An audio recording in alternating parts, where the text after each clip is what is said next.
Hello दोस्तों, आप सभी का स्वागत है जीके विद सक्सेस चैनल पर। लूसेंट प्राचीन भारत का वैदिक सभ्यता चैप्टर को हम लोग समझने की कोशिश करेंगे। तो वैदिक सभ्यता, वैदिक काल का विभाजन दो भागों में किया गया। ठीक है, पहला ऋग वैदिक काल जिसका समय काल पूछता है 1500 से 1000 ईसा पूर्व, और दूसरा है उत्तर वैदिक काल 1000 से 600 ईसा पूर्व में किया गया। आर्य सर्वप्रथम पंजाब और अफ़गानिस्तान में आके बसे। जो आर्य थे वो सबसे पहले पंजाब अफ़गानिस्तान में आके बसे। मैक्स मूलर ने आर्यों का मूल स्थान मध्य एशिया को बताया। आर्यों द्वारा निर्मित सभ्यता वैदिक सभ्यता कहलाई। जो आर्य आके पंजाब अफ़गानिस्तान में बसे और उन्होंने जो सभ्यता बनाई उसे वैदिक सभ्यता कहते हैं। यह एक ग्रामीण सभ्यता थी। आर्यों द्वारा भाषा संस्कृत थी। जो आर्य थे वो संस्कृत भाषा का प्रयोग करते थे। आर्य शब्द भाषा समूह को इंगित करता है। आर्यों के प्रशासनिक इकाई आरोही क्रम से इस 5 भागों में बटा है: कुल, ग्राम, विष, जन, राष्ट्र। जैसे सबसे, अगर हमारे अभी वर्तमान जीवन की बात करें तो सबसे छोटा विलेज गांव होता है।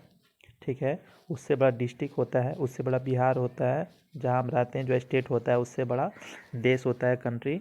तो उसी तरह पहले सबसे छोटा कुल था, उसके बाद ग्राम, फिर विष, फिर जन, फिर राष्ट्र। जो ग्राम होता था, ग्राम के मुखिया को ग्रामणी, विष के प्रधान को विषपति और जन के शासक राजन कहलाते थे।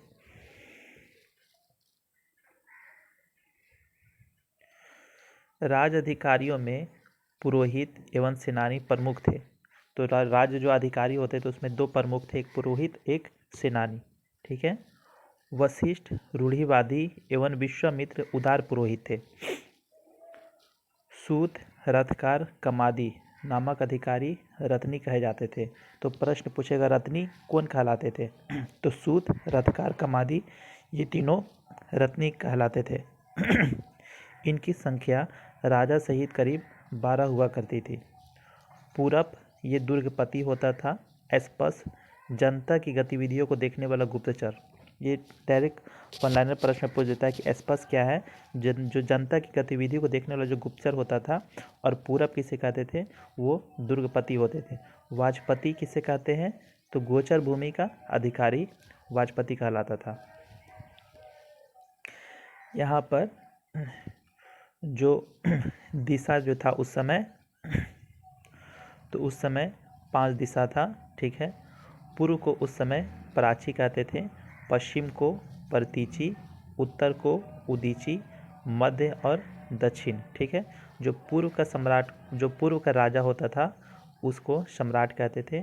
जो पश्चिम का राजा होता था उसे सौराष्ट्र कहते थे, और जो उत्तर का राजा होता था उसे विराट कहते थे। जो मध्य का राजा होता था उसे राजा कहते थे, और जो दक्षिण का राजा होता था उसे भोज कहते थे। उग्र, उग्र किसे कहते थे?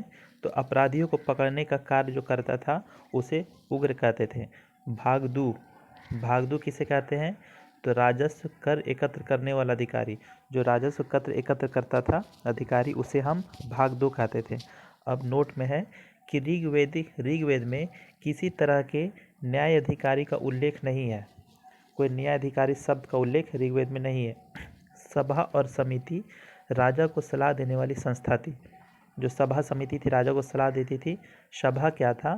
तो सभा श्रेष्ठ एवं संभ्रांत लोगों की संस्था थी, जबकि समिति समान जनता का प्रतिनिधित्व करती थी। इसके अध्यक्ष ईशान कहा जाता था।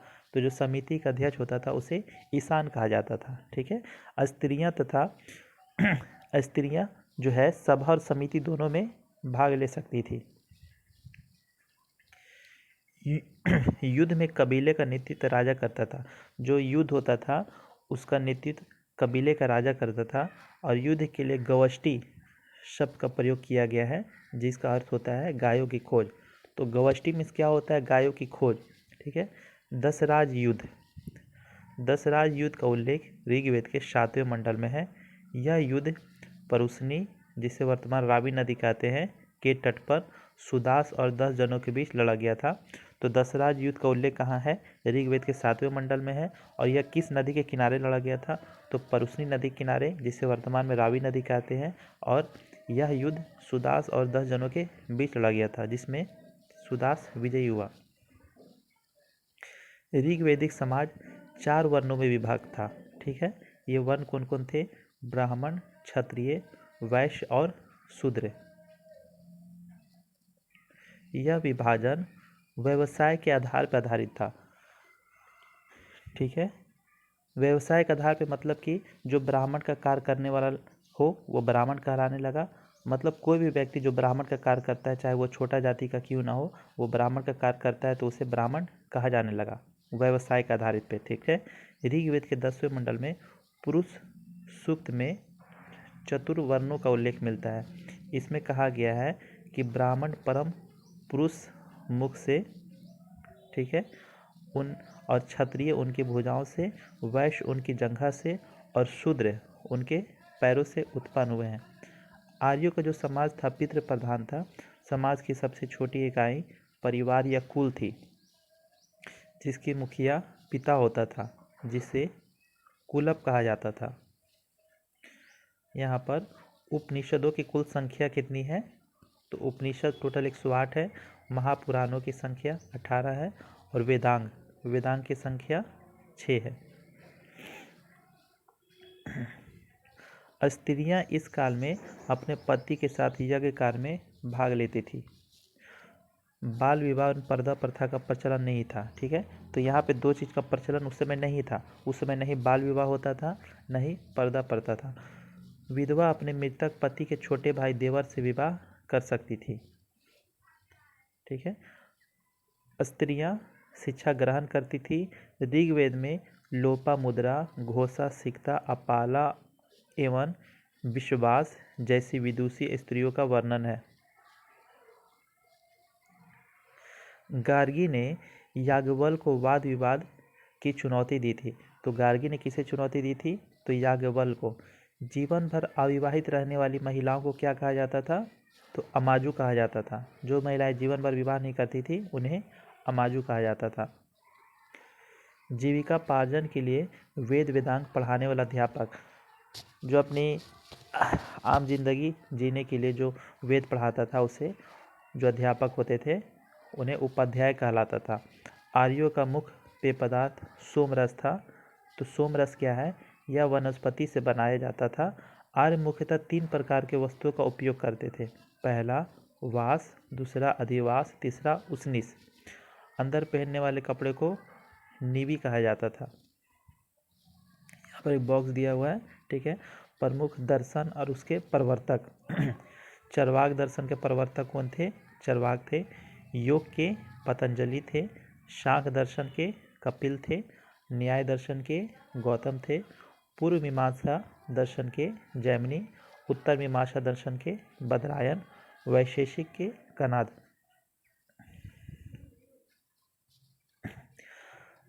आर्यों के मनोरंजन का मुख्य साधन संगीत, रथ दौड़, घोड़दौड़ एवं धूत क्रीड़ा था। आर्यों का मुख्य व्यवसाय पशुपालन एवं कृषि था। महर्षि कनाद को भारतीय परमाणुवाद का जनक कहा गया। तो भारतीय परमाणुवाद का जनक कौन है? महर्षि कनाद है। गाय को अघन्य न मारे जाने योग्य पशु की श्रेणी में रखा गया था। तो गाय को अघन का मतलब है कि उसको नहीं मारा जाना। गाय की हत्या करने वाले या उसे घायल करने वाले के लिए वेदों में मृत्युदंड अथवा देश से निकाले जाने की व्यवस्था की गई है। आर्यों का प्रिय पशु घोड़ा है और सर्वाधिक प्रिय देवता इंद्र थे। तो जो आर्य थे उनके प्रिय देवता इंद्र थे और उनका सर्वाधिक प्रिय पशु घोड़ा था। आर्यों द्वारा खोजी गई धातु लोहा थी, जिसे श्यामयस तथा तांबे को लोहित यश कहा जाता था। तो यहाँ पे कन्फ्यूजन करेगा। अब हम लोग लोहित यश देख के लोहा मार देंगे, नहीं। लोहे को श्यामयस और तांबे को लोहित यश कहा जाता था। भारतीयों को लोहे का ज्ञान ईसा पूर्व 8वीं सदी में प्राप्त हुआ। यहाँ पर ऋग्वैदिक काल में जो भी नदियाँ का जो नाम था तो उसका प्राचीन नाम वर्तमान नाम देखेंगे। जैसे उस समय कुब्र, जो कुब्र नाम था उसका वर्तमान नाम कुर्रम है, ठीक है। कुबा का काबुल है। वितस्ता जिसे वर्तमान में झेलम नदी कहते हैं, अस्किनी को चेनाब नदी कहते हैं, परुष्णी को रावी नदी, सतुद्री को सतलज नदी, विपाशा को व्यास नदी, सदानीरा को गंडक नदी, दिशदती को घग्गर नदी, गोमती को गोमत नदी, सुवस्तु को स्वात नदी।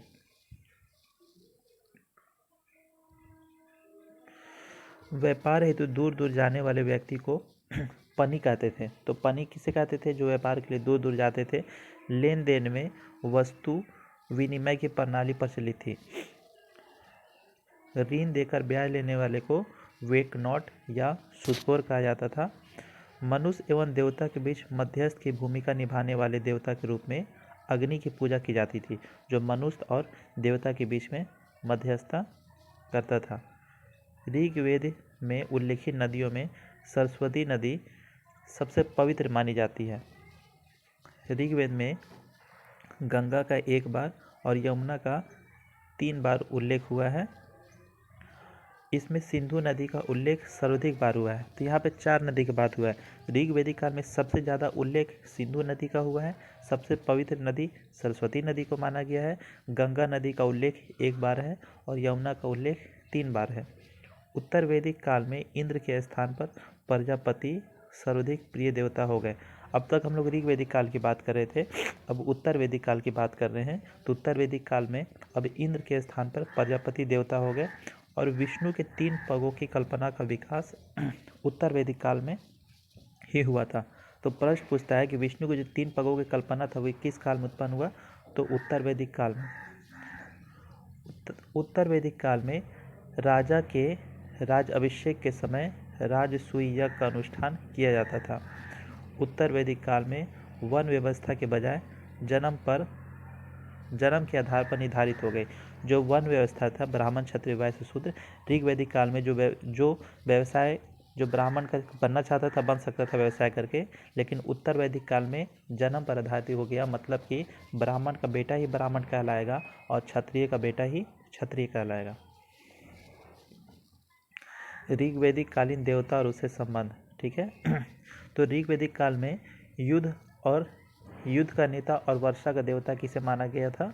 इंद्र को। देवता और मनुष्य के बीच मध्यस्थ अग्नि, पृथ्वी एवं सूर्य का निर्माता वरुण, समुद्र का देवता, विश्व का नियामक व शासक, सत्य का प्रतीक, ऋतु परिवर्तन व दिन रात का कर्ता, ये सभी वरुण को माना जाता था, ठीक है। आकाश का देवता धव को, वनस्पति का देवता सोम, पर्वती व उत्थान का देवता उषा, विपत्तियों को हरने वाला अश्विन, पशुओं का देवता पूषण। विश्व के संरक्षक और पालनकर्ता विष्णु को आंधी तूफान का देवता मरुत को माना गया। उत्तर वैदिक काल में हल को सीरा व हल रेखा को सीता कहा जाता था। तो जो हल होता था तो हल को सीरा कहा जाता था और हल रेखा को सीता कहा जाता था। उत्तर वैदिक काल में निष्क और शतमान मुद्रा की इकाइयाँ थी। सिक्कों के चलन का कोई प्रमाण नहीं मिलता है। उत्तर वैदिक काल में सिक्का नहीं चलता था, ठीक है। सांख्य दर्शन भारत के सभी दर्शनों में सबसे प्राचीन है। तो दर्शन बहुत सारे हैं, लेकिन अगर प्रश्न पूछता है कि सबसे प्राचीन दर्शन कौन सा है तो सांख्य दर्शन है। इसके अनुसार मूल तत्व 25 है, जिनमें प्रकृति पहला तत्व है। तो सांख्य दर्शन में टोटल 25 तत्व है, जिसमें पहला तत्व प्रकृति है। सत्यमेव जयते मुंडको उपनिषद से लिया गया है और इसी उपनिषद में यज्ञ की तुलना फूटी नाव से की गई है। ईसा पूर्व 2री सदी में राजा के उपयुक्त यज्ञ वेदी बनाने के लिए अपस्थम व्यवहारिक ज्यामिति की रचना की। गायत्री मंत्र सावित्री नामक देवता को संबोधित करता है, जिसका संबंध ऋग्वेद से है। लोह को आर बनाने के लिए विश्वामित्र ने गायत्री मंत्र की रचना की। तो गायत्री मंत्र किस देवता को समर्पित है? तो सावित्री नामक देवता को समर्पित है। और गायत्री मंत्र की रचना किसने की था? तो विश्वामित्र ने किया था। श्राद्ध की प्रथा पहल दत्तात्रेय ऋषि के बेटे नमी ने शुरू की। तो जो भी श्राद्ध जो प्रथा चलता है, तो श्राद्ध का शुरू किसने किया? निमि ने। उत्तर वैदिक काल में कौशाम्बी नगर में प्रथम बार पक्की ईंटों का प्रयोग किया गया। तो सबसे पहले पक्की ईंटों का प्रयोग कहाँ किया गया? तो उत्तर वैदिक काल में कौशाम्बी नगर में। महाकाव्य दो हैं, एक है महाभारत और रामायण। महाभारत का पुराना नाम जय संहिता है और यह विश्व का सबसे बड़ा महाकाव्य है। गोत्र नामक संस्था का जन्म उत्तर वैदिक काल में हुआ। जो अभी वर्तमान में गोत्र जो संस्था है गोत्र नामक, उसका जन्म उत्तर वैदिक काल में हुआ। अब दर्शन की विचारधाराएं, ठीक है, कुछ दर्शन है। एक है रूढ़िवाद विचारधारा, ठीक है। तो इस संप्रदाय के प्रस्तावक वेदों की प्रामाणिकता पर सवाल नहीं उठाते हैं। इनके अनुसार वेद मोक्ष का रहस्य छिपाए सर्वोच्च प्रकाशित धर्म ग्रंथ है। 6 उप संप्रदाय सांख्य, योग, न्याय, वैशेषिक और मीमांसा और वेदांत को षड दर्शन कहा गया। तो जो रूढ़िवादी विचारा है वो वेद को ही सब कुछ मानते हैं, बोलते हैं वेद के अनुसार ही हमें मोक्ष मिलेगा, ठीक है। और इसके अनुसार 6 गो वो दर्शन मानते हैं। वो 6 कौन कौन है रूढ़िवादी आस्तिक? जैसे शाक्य दर्शन, ठीक है, किसका है? बौद्ध धर्म से संबंधित है। योग जैन धर्म से, न्याय लोकायत, वैशेषिक अज्ञान, मीमांसा वेदांत आजीवक का, ठीक है। अब हम लोग शाक्य विचारधारा पढ़ते हैं। तो शाक्य दर्शन शास्त्र की प्राचीनतम विचार पद्धति है। शाक्य का शाब्दिक अर्थ गिनना होता है। इस विचारधारा के अनुसार ब्रह्म प्रभाव या कारक नहीं बल्कि आत्मज्ञान की मोक्ष की ओर ले जाता है। यह विचारधारा द्वैतवाद में विश्वास रखता है, ठीक है, अर्थात आत्मा तथा पदार्थ दो पृथक सत्ताएं हैं।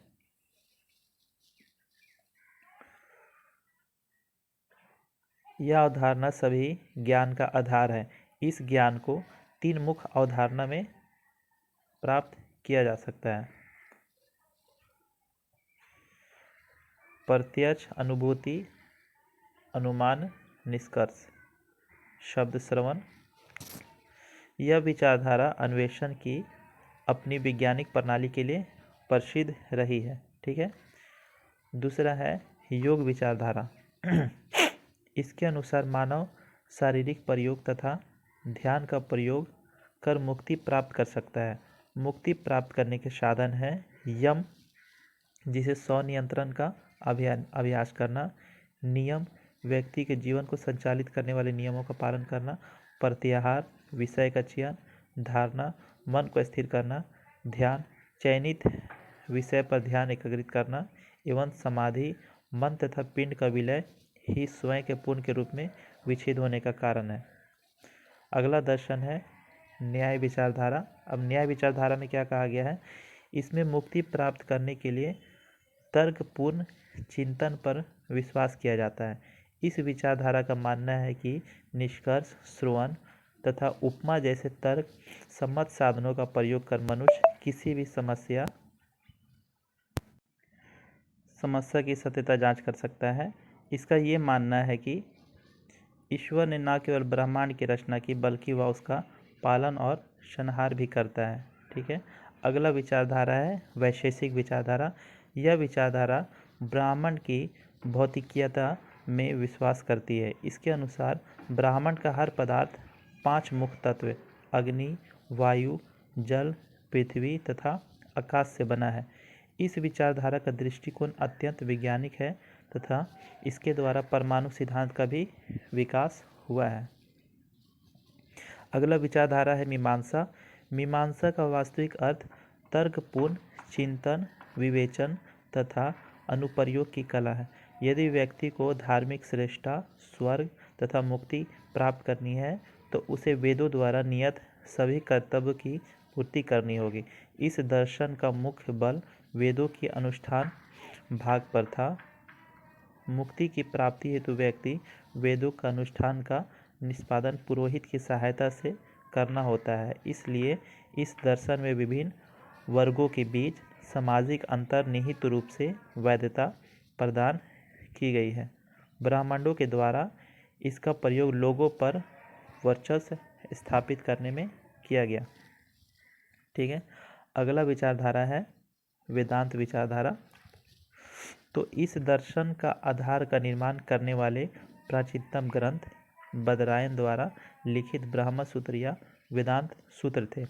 इस दर्शन के अनुसार ब्रह्म ही इस जीवन की वास्तविकता है, से सभी बातें मिथ्या या माया है। इसके अनुसार 100 का ज्ञान हो जाने पर वह स्वतः ही ब्रह्म की अनुभूति कर मुक्ति को प्राप्त हो जाएगा।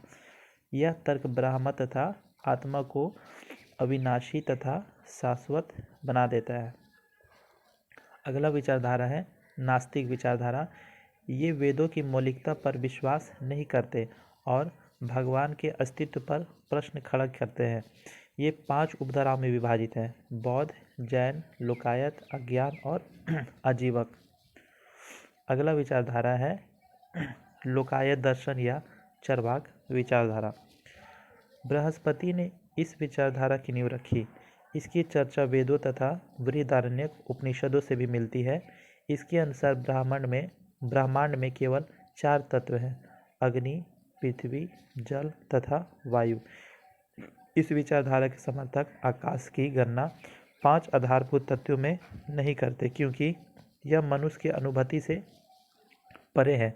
इस विचारधारा के अनुसार इस विश्व के परे कोई अन्य जगत नहीं है, इसलिए मृत्यु मानव का अंत है तथा सुख भोग ही मानव जीवन का चरम लक्ष्य होना चाहिए। इसलिए उन्होंने खाओ पियो और मस्त रहो का सिद्धांत प्रतिपादन किया। अज्ञान क्या है? तो कट्टरपंथी संशयवाद में विश्वास करते थे। इसके अनुसार ज्ञान प्राप्त करना असंभव है, यदि यह संभव भी है तो मोक्ष प्राप्ति के लिए व्यर्थ है। इसका विश्वास था कि अनभिज्ञता सर्वोत्तम है। हम आजीवक के बारे में पढ़ते हैं। तो इसकी स्थापना मखलीपुत्र गोसाल के द्वारा ईसा पूर्व 6वीं शताब्दी में की गई। ये बौद्ध धर्म और जैन धर्म के विपरीत कर्म के सिद्धांत पर विश्वास नहीं करता। ये कर्म को भ्रामक मानते हैं। इसने बौद्ध और जैन धर्म के समान वेदों की सत्ता को नकारा। उत्तर प्रदेश में श्रावस्ती आजीवकों का प्रमुख केंद्र था। आजीवक संप्रदाय के मानने वाले निराकार आत्मा की अवधारणा के विपरीत आत्मा के भौतिक रूप में विश्वास करते थे। बिंदुसार इसके अनुयायी थे। अशोक 7वें स्तंभ के राजा देश में आजीवकों का उल्लेख मिलता है। ठीक है। वेदांत दर्शन में उपनिषद, भगवद गीता और ब्रह्म सूत्रों को ज्ञान का प्रमुख स्रोत माना गया है। इन 3 ग्रंथों को सामूहिक रूप से प्रश्नत्रयी कहा गया है। तो वेदों के जो भी महत्वपूर्ण लुसेंट में दिया गया है, लाइन है, पॉइंट है, उस सभी पॉइंट को हम लोगों ने अच्छे से कवर करने की कोशिश की। ये वीडियो आपको कैसा लगा? अगर आप इससे संबंधित कुछ सुझाव देना चाहते हैं तो कमेंट करके ज़रूर बताएं। Thank you.